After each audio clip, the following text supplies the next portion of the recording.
Good morning. Hope you had a great week, great spring break. You have rested well. You are staying safe, staying at home, and taking care of yourself and your family members, right? So we have another video for the physics, and we will follow the same procedure. Watch the video, do the classwork, submit it before the deadline. Now, for everyone, for both blocks, for boys and one block of girls. The lesson will be uploaded on the same time, but the deadline will be Saturday 6 p.m. of all work. We have three lessons, you have three work to be finished, and you need to finish all the work until the 6 p.m. of Saturday so that I can sit down in the night of Saturday and mark if you've done the work or not, right? So let's start the lesson here. So this lesson is about photoelectric effect. All right. So photoelectric effect, yes, a photoelectric effect kind of thing. What is the nature of light? Is it wave or particle? Okay. To answer this, we need to go to the next slide. Is about wave behavior. Waves do have some specific behavior specific to waves, like they can transfer energy, they can reflect, they can refract, and they can diffract. When they pass through some small hole, they can spread out. They can pull interfere with each other to give you constructive, destructive, bright, print, dark print, all about some unit 2. Then we have they can polarize as well. Polarize means they can vibrate in one direction only. The particle behavior is all about mass. They have mass, their momentum. Momentum is mass times velocity. When they move, because of their momentum, they can impact. They have impact means they will collide with some particle and the electrons can be released. And also, they exert pressure. So the question is, where is photoelectric effect here? Next. So wave particle duality, there are some experiments like particle behaving like wave, electron diffraction, we did it in last lesson about de Broglie, and this is the one wave behaving like particle. This is photoelectric effect, right? So yes, now what is photoelectric effect? The waves behaving like particles. Yes, we got it. So it's a very simple phenomenon but very effective. So many applications for the same effect. When the light of suitable frequency is shown, its fall is incident on a metal. If the light is energetically enough to remove an electron, this removal of electron is called photoelectric effect. How would we know the electrons are removed? You can see the circuit here. The electrons are removed to move towards this terminal, and then when the electron, as soon as the electron hit here, circuit is complete, and you see the current flowing. This is the main idea about the detection. Most of the detection are detection of anything. When you detect something, we can use photocell to detect. Okay, it will work on the principle of photoelectric effect. So, what's the definition and what's the basic idea? Number one, the phenomenon of the process in which electrons are removed from a metal surface and light of suitable frequency. Not every light can remove electron. It has to be a specific energy. The process is very quick, instantaneous. As soon as the light is shone upon the metal, electrons are started to remove. We don't have to wait for long. It's a one-to-one process. One photon will be given to one electron, and all the energy is provided to that electron, and it will be removed, right? And electrons removed by this process are called photoelectrons, or the current produced by these photoelectrons are called photocurrent or photoelectric current. Remember, electron current is the flow of charges or rate of flow of charges. Here, the charge carrier are electrons. So, rate of flow of electrons is what we are focused on photoelectric current. Correct? So, the process by which electrons are removed from the metal surface when you use a frequency, light of a specific frequency. Hope you're getting some idea about photoelectric effect. Let's do this. conditions required for photoelectric effect, right? So conditions are imported now. We must have a metal and we must use a specific frequency light. So it has the light now. Electrons in metal are held in a positive ion and a small electrons. They are strongly held together. So if you want to remove that electron, the upcoming energy must be strong enough to break the force of attraction. If the energy coming from the wave is not enough to break the force of attraction, electrons will not be removed. So we use a suitable frequency means a suitable energy. Okay. So and we assume that all energy by the photon is coming to electron. For the metal ions are not getting any energy, electrons are getting energy. If that electron has enough energy to break the force of attraction, it will be removed.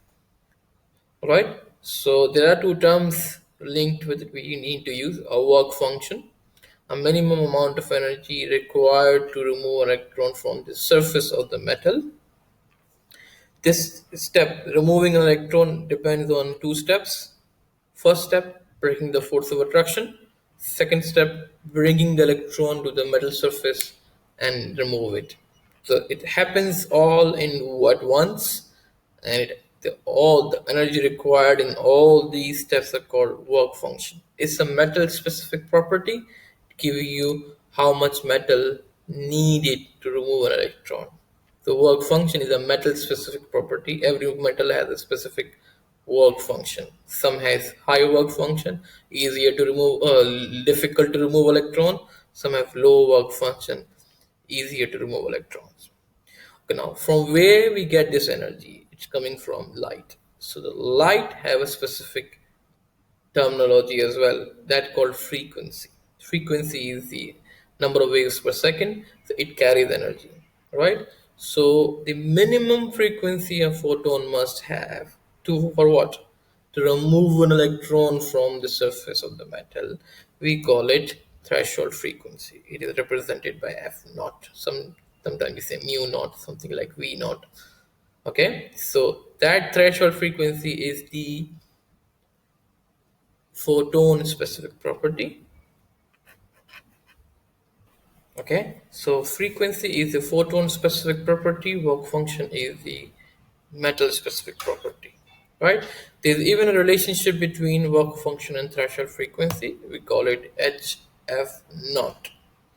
Phi is h is the Planck's constant, f naught is the frequency of the photon, right? So something to hang on.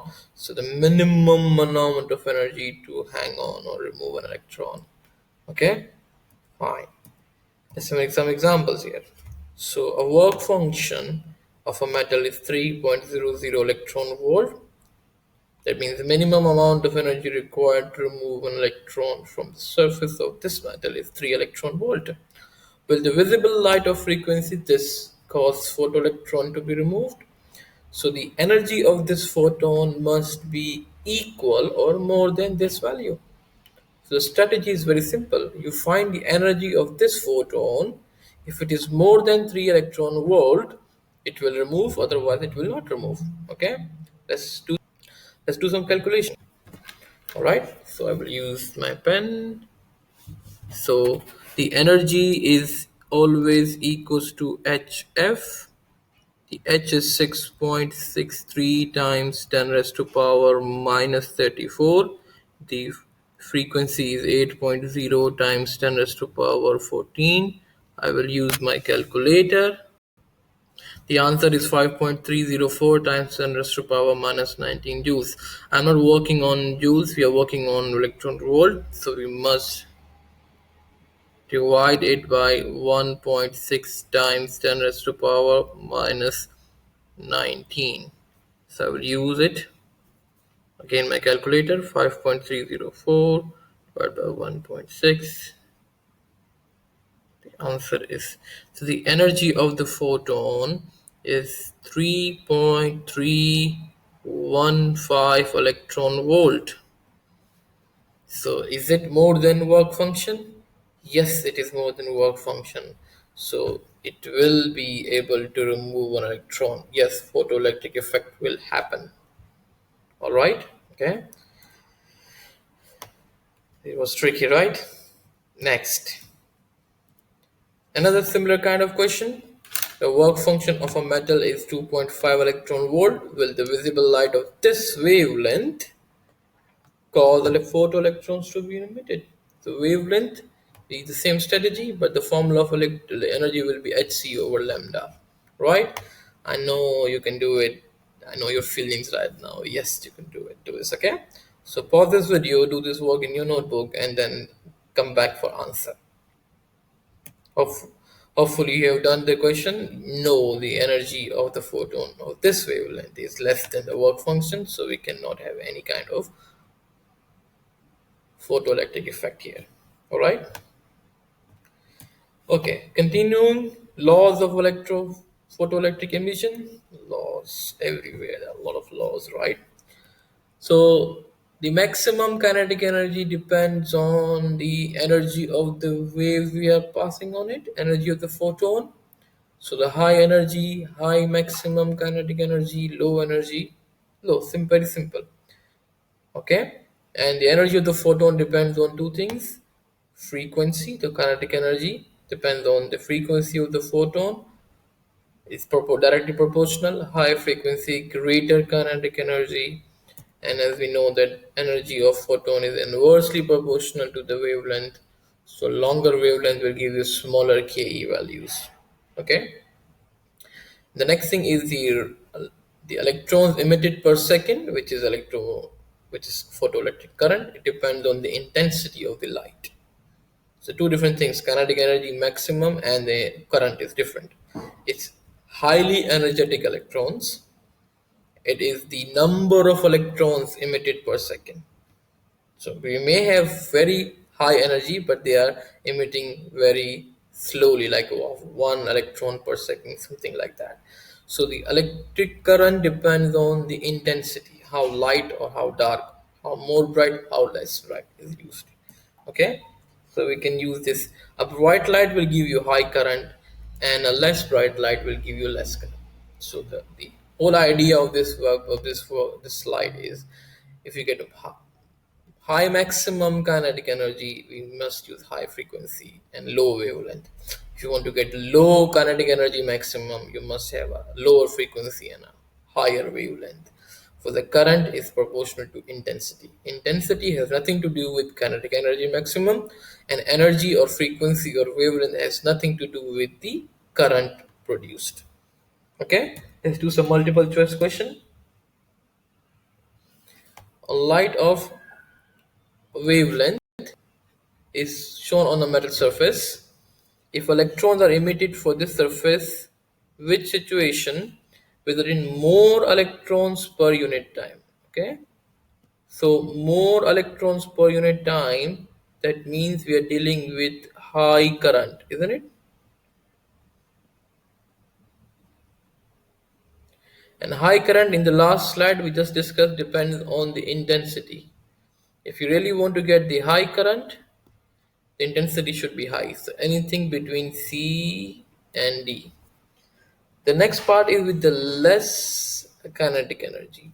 For the less kinetic energy, you must use high frequency and low wavelength, because the kinetic energy is proportional to frequency, inversely proportional to wavelength. So the less kinetic energy, okay, the less kinetic energy will give you low frequency and high wavelength. So they both must be high. So your answer must be D here. Alright. I have another example for the same question. A blue light is shown on the metal surface and electrons are ejected on a given rate with a certain amount of energy if the intensity of the blue light. You see the point? Blue light. So they have the same frequency. That means the energy per electron will not be changed, so it should be constant and constant. But the intensity is increased. High intensity light will give you greater current. Current means rate of flow of electrons. So that high current, that's B is your answer. Correct? This is how you work for your multiple choice question. Correct? We got this example as well. Equations. Another equation. Yes. Another equation. We can't avoid equations in physics. Okay? Let's try to develop an equation here. We have a rule that none of the energy is lost. All the energy of the photon given to the electrons. So the energy provided by the photon is broken down into two steps. Number one, the energy required to remove an electron from the surface, and the remaining will be given to electron so that it can move, travel from another to another terminal. So bring the electron to the surface of the metal, also to provide energy so that it can move to the other terminal. How to find out energy of photon? Using HF or Hc over lambda, and bring the electron to the metal surface. This is the work function phi, and because there is no energy lost, so all the energy is given to the electron so that it can move. So that kinetic energy is called kinetic energy maximum. All right. Or some theory, some literature, they make kinetic energy maximum as a subject. So we make as a subject, so HF minus phi. The additional formulas: phi equals to hf naught. F naught is the threshold frequency. We will need it sometime. And kinetic energy maximum is half mv square. M is the mass of electron. V is the velocity of electron. Correct? Some examples. Back here. Now, electron emitted 120 nanometer hits the photocell, inducing a photoelectric effect. If the work function, this was your lambda and this is your phi, what is the maximum kinetic energy? So maximum kinetic energy formula, kinetic energy maximum equals to hf minus phi. We're not dealing with f, we're dealing with wavelength. It should be hc over lambda minus phi. Substitute all the values. H is 6.63 times 10 raised to power minus 34. C is 3 times 10 raised to power 8. And the wavelength is 122 times 10 raised to power minus 9. And sorry, so minus work function is 3.68 times 10 raised to power minus 19. This is how you work it out, okay? So your answer is 1.26 times 10 raised to power minus 18 joules. All right, let's clear it. Move to the next example. Clear it, close it. Next example. Now the value of H. We're dealing with three energy quantities. Number one, energy of the photon. Number two, work function. Number three, the kinetic energy maximum. These three quantities must have the same unit. If they all are in joules, you must work in joules. If they all are in electron volt, you must use all of them in electron volt. That's a big problem about photoelectric effect questions. The problem arises when you have different values. So keep all of them in one unit. So either you work in joules, fundamental unit of the energy is joules, and but at the microscopic level we use electron volt. We have been working with this unit in lesson 1 and lesson 2. So energy H value is this in joules second. It's better to convert one quantity than use multiple conversion. Okay, solve the complicated questions. So we can divide this value to 1.6 times 10 to the power minus 19. It will give us a 1 electron volt. You need to show this working out every time when using this, because in your formula booklet only this value is provided. Okay, I'll move now. Another example. So when a light of this frequency is incident on a metal surface, the maximum kinetic energy of the photoelectron is 0.5. So now you see the maximum kinetic energy in, sorry, what am I doing? No, sorry. So the maximum kinetic energy is given in form of electron volt, and all the work functions are also in electron volt, so we can use the electron volt condition. So we have the formula that KE is equals to HF minus phi. We want to work on phi, so phi will be equals to HF minus KE. Okay, so the H here I would use 4.144 times 10 raised to power minus 15 times the frequency is 8.6 times 10 raised to power 14 and minus is 0.5. When you use your calculator, your answer is 3.06, which is 3.1 in this case. Alright, so because everything was in electron volt, so I use the H value in electron volt. Correct?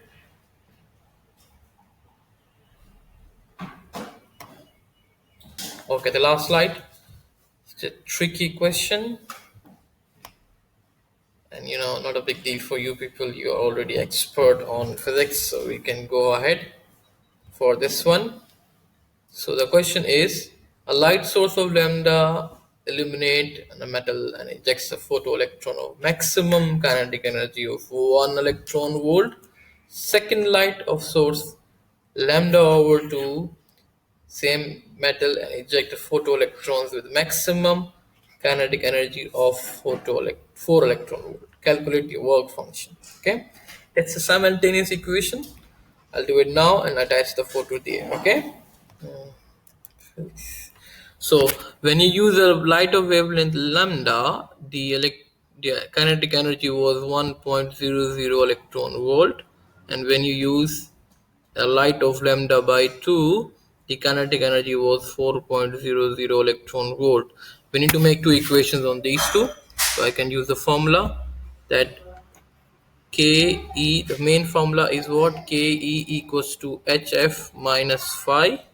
We're not working on HF, we are working on HC over lambda. So we have to use this equation to solve this question, right? So I will use both equation.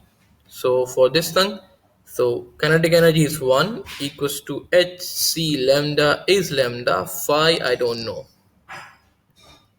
For the next equation, the kinetic energy is 4 and HC, the lambda is lambda divided by 2 minus phi.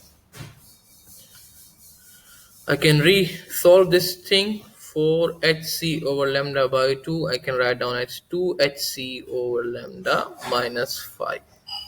We have to eliminate everything because we want to find out H phi only, right? So what I can do here, multiply this whole equation by 2 and then subtracting these two. In that case, I will be able to eliminate HC over lambda. So if I write down the second equation, HC over lambda minus phi, or you can write down 1 2 because you're multiplying everything by 2, so multiply by this, so 2 HC over lambda minus 2 phi.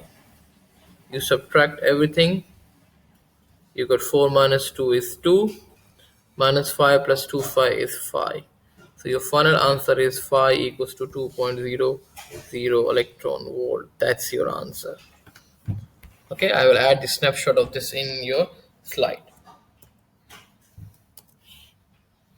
Alright, this is a snapshot already there, and for your classwork, go to classwork document, you can print, do the question and then submit. It's the classwork document, some multiple choice question, some theoretical based question.